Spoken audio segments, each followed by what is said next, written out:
Hello, everyone, and welcome to another episode of Connections. Today, I'm very excited. I have a wonderful pair of singers here. We have Nayeli and Tonatiuh Abrego. So thank you guys for joining us. Thank you so much for having us. It's so nice to be here. It's it's absolutely our pleasure. Now, I don't know if you guys knew this, but we had put out a question I don't know, a couple months ago. We'd asked people who they'd like us to interview, and I think by far we had the most requests for you. So very sweet. We have very supportive family and friends. Well, that was awesome. So I'm excited to get to know more about you guys. So tell us first, you guys are siblings, right? Yes, we're brother and sister. And I'm the older. We have a family of 3 children. So we have an older sister, and I'm the middle child, and Nayeli is the youngest. Got you. So was it like a very musical family? Were your parents singers? And yeah, actually. So our parents are musicians as well. They're professionally engineers, like working with radio frequency design and things like that. Okay, cool. But they met in their university choir, and they play guitar, and my mom's like a trumpet prodigy. But yeah, we grew up singing all together, like the 5 of us, and it was pretty beautiful. It was really special. Oh, that's really awesome. So I know that you guys have also performed together. Was that something you started developing as you were going into school, that the 2 of you kind of went off in that direction, or? Well, originally, when we both went into university and post-secondary studies, we actually went different ways. I went more into a classical route. So I studied classical voice and opera at McGill University in Montreal. And then Nayeli went to New York and did musical theater there. So we were actually going in different trajectories. And it wasn't until after we both graduated and started doing professional work that we started doing more and more work together. We did this collaborative concert in our hometown. We called it Sibling Rivalry. And we had an excellent turnout, and we're just sharing each other's repertoire, singing a bit of each other's music and doing our own. So tell us a little bit more about that, because that is interesting that you went to an opera program and you went to a musical theater program. So what was kind of the different things that led you both those ways? Yeah, so I actually studied vocal performance. So it's a Bachelor of Music because I really wanted that Bachelor of Music. And it was the only not like fully, purely classical program that I auditioned for. Everything else was purely classical. But the program at the time at NYU it allowed you to do the normal classical training with a lot of extra dance and acting, with like a concentration in musical theater, essentially. And that's what I wanted. I really wanted to have that exposure to the acting and dancing while still maintaining the classical technique. Whereas Tonatiuh has a passion for opera. So, still maintaining the classical training and the technique and longevity of vocal health, I think, was like the top priority for both of us. So we kind of went like this, and then now we're back like this. So that was pretty beautiful. Yeah, and the other interesting thing about our journeys starting out was when we first started singing, at least at the same time, we were doing some festivals, this thing called Kiwanis Music Festival, which is done across Canada. And we would do both categories of musical theater and classical and opera. And the comment that we would often hear was that I was told I was really good at musical theater, and that I should really seriously consider looking more into that. And I was very stubborn and said, no, I want to do opera. And Nayeli was excellent at musical theater, but she was often also told that she had a perfect voice for classical and for opera. And she said, I want to do musical theater. So it was funny hearing those opinions and going still within our passions. And obviously we've developed that, and I think we're both doing well in both those fields. But it's nice to know that we're appreciated and we have the option to do either genre. I think it's cool that you seem to both have followed what you wanted to do though, right? Because especially as young students, it's easy to just listen to, okay, so then you say I should do this, I should do this, but you really followed your passion. Yeah, very much so. And I think we had so much support from our parents and just an amazing teacher. My like mentor and like music mom, her name is Susan Blythe Schofield. I owe her so much of my career in my life and who I am. And Tonatiuh studied with her as well before going off to university. And we just had this amazing support system that just encourage us to do what we love, and like winning and competitions and all of that. That's all good stuff. But at the end of the day, right before going up to sing, she would always say, have fun. And you have to love what you do. And if you don't love what you do, then don't do it. Do something else. So that was really important to us, for sure. In music of all places, right? It's so crushing if you don't love it. It's like, yeah. Exactly. You have to love it. You have to. So tell us about some of the roles you guys did in college. So funny enough, for me, I didn't actually get to do any substantial roles until I finished university. For some reason in university, the timing didn't work out and I never really got to do any roles there. But I did actually do roles outside of university while I was in university. So for example, I first did a debut. It was the Eastern Canadian debut of an Argentinian opera. It's a tango opera called Maria de Buenos Aires. And that was debuted at the Museum of Civilization in Gatineau. And it was really, really great. It was perfect for me because it was with orchestra, which a lot of the times in university, the first thing you do is with piano.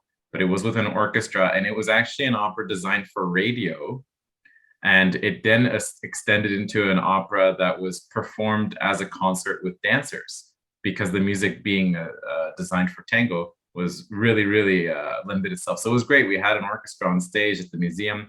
And then from there, I started doing the more orthodox stuff. So I did Barbara Seville, I did Elixir of Love, and that was around Canada at various festivals and programs. So tell us a little bit more about creating that role though, because it sounds like that was the premiere, that was the first time. What was that experience like? Did you get to work with the composer at all? So it wasn't a new opera. It was actually performed first in Argentina in the 20th century, but it was the first time performed in Eastern Canada. And what was really great was there's only one recording that I was able to find at the time. And it was with somebody who was not, the tenor role was performed by somebody who was a folk singer, not an operatic tenor. And so then because of that, I had a lot of liberty with the producers to do whatever I wanted vocally. So it was kind of perfect for me because I could choose what challenges I wanted to take and how comfortable I was. It's not like when you are given a role and whether you can sing it or not, you just have to figure it out. This one, I had a lot of support and liberty. And it was also in Spanish, which is the language we first learned at home. So I felt really, really comfortable and really safe.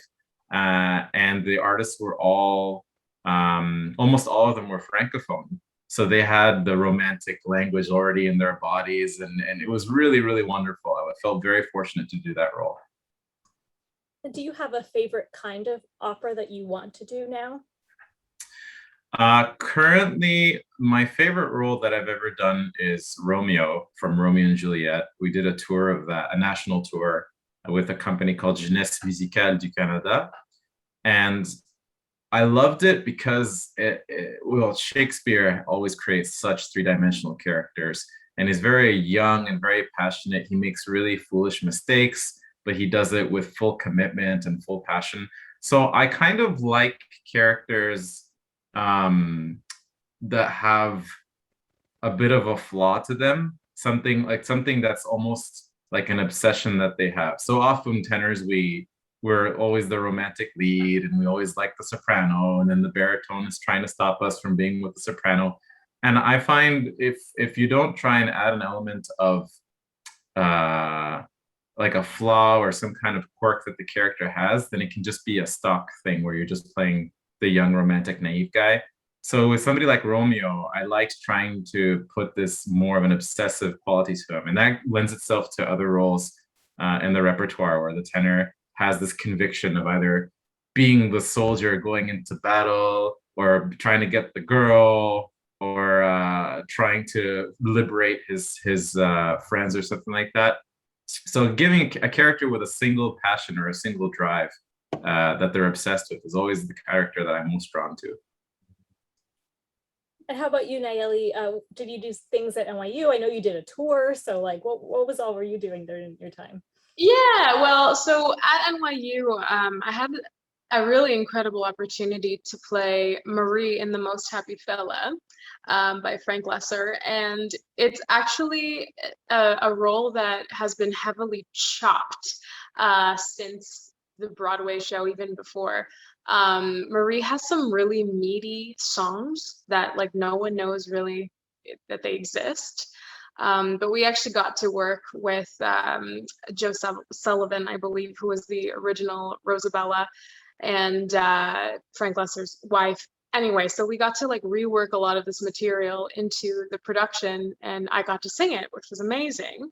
So it was kind of like this new material that's been unearthed that I got to perform in New York City at the Skirball Center. And that was just incredible. I was way too young to play that role. I was like 30 years too young, but they did not care, and I was up for a challenge. And it was gorgeous. It was really special. Up to that point, I had been cast as, you know, the princesses and the ingenues, and Marie's like sort of kind of the villain of the show, like a very misunderstood villain, essentially, like the antagonist to Tony. So, and I got to work on studies of Man of La Mancha, as well as In the Heights and some more contemporary stuff. My jam for musical theater or anything really theatrical on stage, even operetta or crossover, anything like that, contemporary opera. I'm such a fan of vocal gymnastics. So I can do, you know, any sort of genre from this end of the spectrum to that. Sort of Jessie Mueller, Laura Benanti style, where they can just sing anything and it sounds like that's what they're meant to do. Oh no, that's what they're meant. Sorry, that's what they're meant to do, right? Whereas for myself as a solo performer, classical crossover is really where my heart and soul will naturally lie. So yeah, and I did do a tour, as you mentioned. At one point, I was in a dance-based play, which was fun as well. No music, but fun. Okay. No singing in that one. So when did you guys first hear about crossover? Was it like since you were kids, or? Do you want to take it? Sure. So you mean crossover the genre? Yeah. Right. Yeah. So growing up, obviously it's I guess common, but the first exposure I had was with Andrea Bocelli, and I was just amazed at hearing somebody use a really well developed and refined technique to perform music that a lot of people would consider popular, easy listening. And it really clicked once when I heard Andrea Bocelli sing with Pavarotti. And I hadn't started singing yet. I was just a teenager at the time. But it blew my mind seeing what walls you can break with this kind of technique. And it's always been something I've always loved to do. Even in university, I would do performances either in the community or even like a little local coffee house or something, just to try and get some more opportunities to perform. And I would do covers of Josh Groban, I would do covers of Andrea Bocelli, just any kind of music like that. And it's very, very different from opera. Opera, you're telling a story, like a large scale story, it's a theatrical thing. But crossover music, to me, it kind of feels a bit more along the lines of art song. Whenever I would do art songs in university, there's a more intimate setting to that, and it's much more, I find it's much more personal. because it's speaking about very, very strong emotions that are very identifiable, as opposed to something like opera where it's a character story and this is what's happening to them. But when people hear somebody like Andrea Bocelli, even if he sings in Italian and the person doesn't speak Italian, something about the way he sings it and the colors that he makes and the intimacy of the sound, people feel that in their heart really, really deeply, which is why it's so successful. So the more I've been in exploring it outside of university and in crossover music, it's just becoming more and more of a passion for me. And especially singing with my sister, that to me is one of the most satisfying things I've ever done, is performing any type of duo that we do together. It just feels like we just understand each other so well. Our voices blend so well. The type of music that we like is great. And we both have high standards, and we both kind of, we're not afraid to tell each other that something should be better or needs to be fixed. And we don't take it personally. We just understand, okay, this needs to be done, and we'll just figure it out. Yeah, no, I love that. So my sister and I used to sing together growing up, so I totally understand. It's like a blend like you get with nobody else.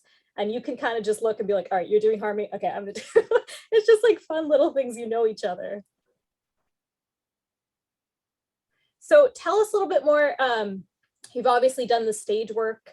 How did you then get involved with doing YouTube and, you know, releasing songs? Nayeli, I know you have several singles out. So how did that start for you?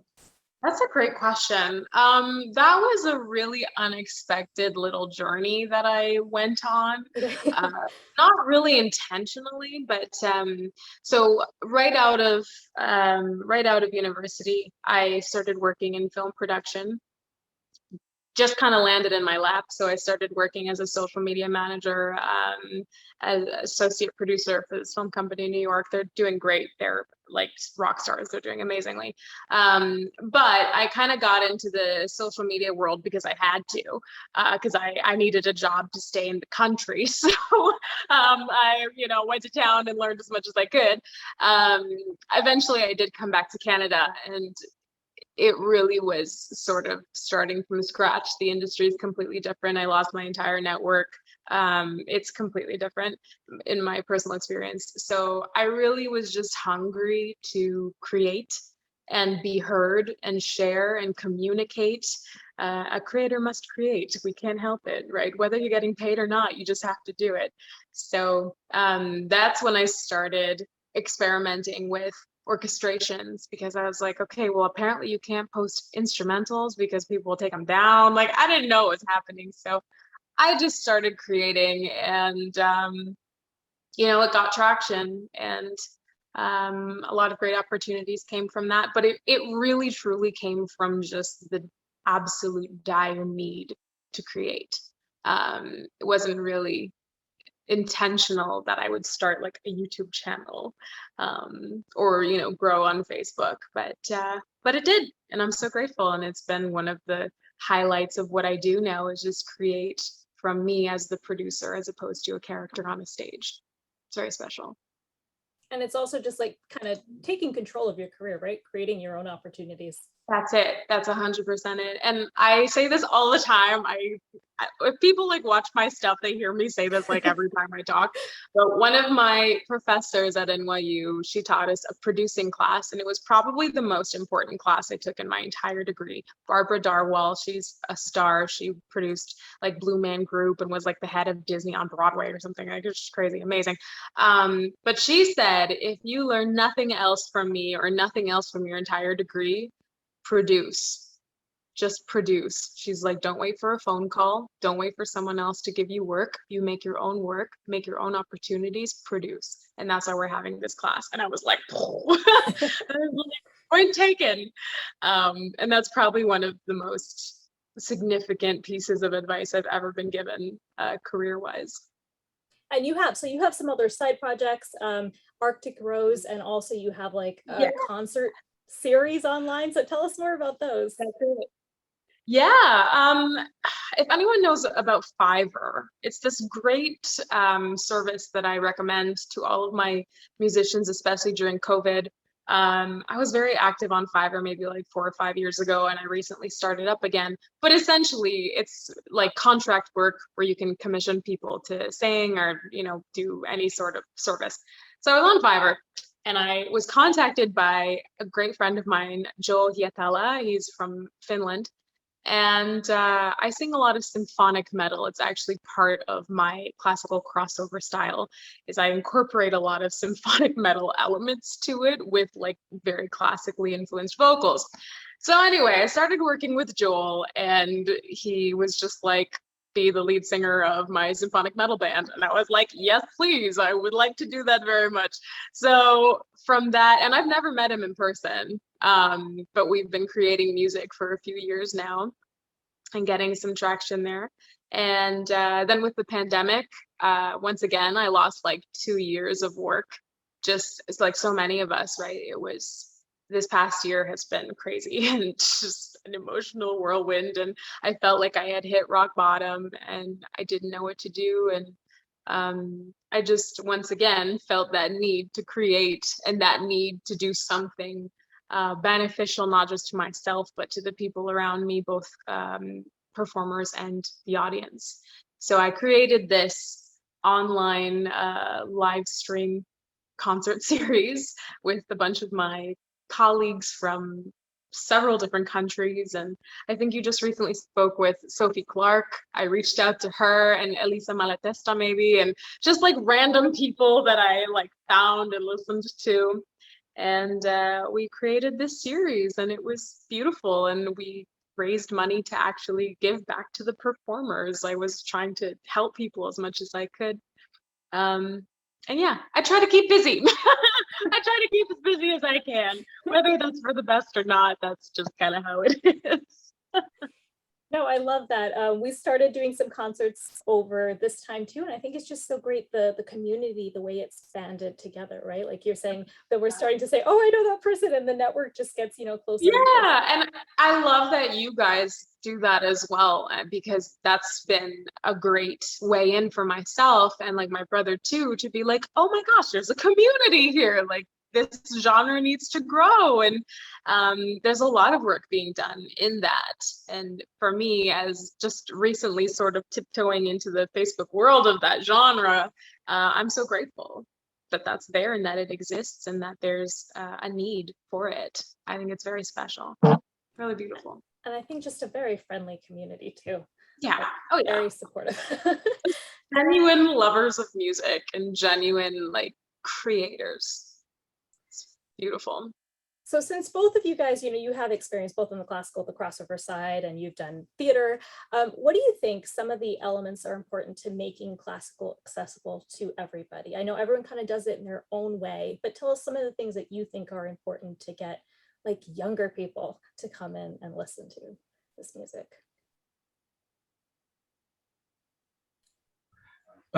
So I'll start with this one. With opera in particular, classical music, I think that the biggest hurdle for the younger audiences is two things. One is the language. I think a lot of the times they get intimidated by hearing something in a different language, and unless you have good subtitle translations to explain everything, it can be intimidating for them. And a lot of the lyrics are very poetic, so even if you translate it, it can sometimes feel a bit unrelatable to hear somebody say "I love you" in 10,000 different ways. But I think that the translations, if companies were to potentially invest in a way to translate the language or to deliver the language in a way that's a bit more accessible, that would help. And the second thing is the medium.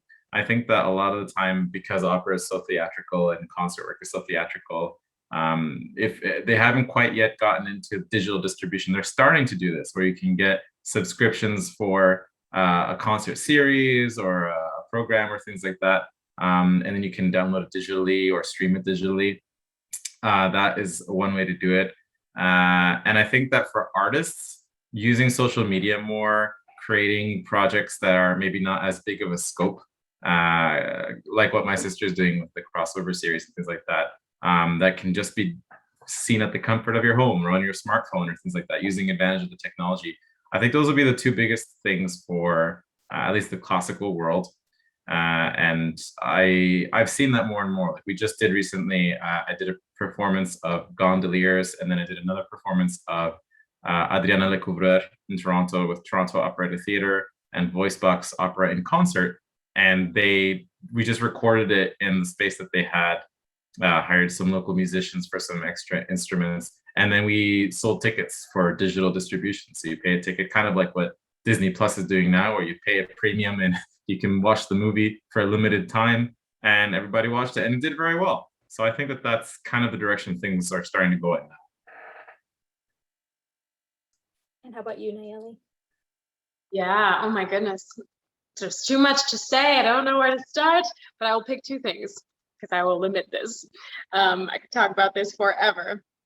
But the first point, I think a story really matters. And if we take a look at, for example, Hamilton, which was such an international phenomenon, like overnight, it was because of what it stood for, what it stands for, and what it speaks to. It really is just like this huge social commentary. And that, I think, is such a huge part of why it was so revolutionary, because it's relevant to today, and it's relevant to the people who are listening to the music today. For example, my brother and I, like, we're Latinx, right? I mean, Hamilton speaks to my soul, as does In the Heights. You know, these are current topics that I, as a non-white person, can relate to, right? And my issue with a lot of operatic pieces, gorgeous and beautiful as they are, my hope and dream, when I was learning and studying and deciding what program to go into, was to be in relevant current projects that would speak to the youth of today. So that's the first thing. So I guess that's a challenge to current to old operas and the new operas to come, or classical music as well, of course, as was the question. But for crossover specifically, and classical music specifically, second point, I think that people need to be open to change. There's this fear, like you'll hear it all the time, where people are like, hip hop is dead, jazz is dead, country is dead. And it's like, no, it's not. It's just growing, right? And that's beautiful. And that's why, I guess, for me, crossover to me is like, yes, like crossover this with this and this with this, and everything is rooted with my classical technique, but this one's a little bit jazzy, and this one's a little bit Latin, and this one's a little bit symphonic metal, like totally from like the nowhere, right? So those are the things that I would love to see more of, and I think that will help the youth and like the new generations to gain some interest. So that would be amazing. I love those. So thank you guys for those. I think those are all good points. Can you tell us what you have planned next in terms of maybe it's online shows or physical shows, if those are opening up by you? Yeah, so the two that I mentioned earlier, Gondoliers and Adriana Lecouvreur, were streamed this past summer, and because they did well, they're actually going to stream them again in the fall. So I'll be, my digital recording will be performing for me while I'm sitting at home comfortably watching it in this fall. Then after that, I'll be doing some shows with the Canadian Opera Company in their season. They're doing Traviata, they're doing Madame Butterfly, and they're trying to get, it's kind of a bit in the air how it's going to be distributed. We're hoping to do it on stage, but it may be digital. And then I actually have a few more productions with Toronto Operatic Theatre that unfortunately I'm not allowed to disclose yet because of the tentativeness of the how they're going to do it. They haven't decided whether they're going to do a full version of the show or an abridged version or things like that. But there will be some stuff locally, more likely digitally, with that company. And so that's for me on stage, at least. And how about you, Nayeli? Awesome. Yeah. Yeah, so I have coming up, I think I'm leaving in like 3 weeks or something. It just snuck up on me. But this project, it's the Buddy Holly story. It's a musical that I've been in quite a few times now, but I love it so much. And I get to play Puerto Riqueña, and which is pretty great. But that's going to be in Alberta, Edmonton, mid-October to mid-January. So 3 months in Edmonton in the freezing cold winter. But it is a fun show. It's an actor-musician show. So in the past, I played mandolin, trumpet, piano in this production. So that's pretty fun, as well as, of course, singing. And yeah, when I come back, I don't know. Now that things are starting up, like there's all kinds of things like people are talking about them, and I haven't signed any other contracts, so I don't fully know where I'm going to be going, but probably I will be living out of a suitcase again for at least a short while. But it will be really amazing, just lovely to be back on stage again. Good change of pace, right? From what we've had. Yes, exactly. Yeah. Well, thank you guys so much. It was so lovely to chat with you. Thanks for coming on. Of course. Thank you for having us, and thank you for everything that you do. I've been following the magazine for like years. And I love it. I thank you for connecting all these musicians as you do. Oh, thank you. It's just so much fun because every time you just, I don't know, I don't think you can ever get tired of discovering new great voices, right? It's like, oh, another one. Yes. Exactly. Yeah. Absolutely. Yeah. And I want to also give my thanks, and also give thanks for the opportunity to for my sister and me to actually sit and talk about this, because believe it or not, we do talk obviously with the family, and we have our Zoom chats and such, but we don't actually get to sit down and say, let's take an hour and just talk about our careers and music and stuff. We'll meet and we'll do work together, but to actually just sit and talk about our careers, we don't get to do that as often as we'd like. So this is a treat for us as siblings as well. Well, I'm glad I could make it happen. So, thank you so much. We're very grateful. Thank you guys for the time. So appreciate it. Thank you.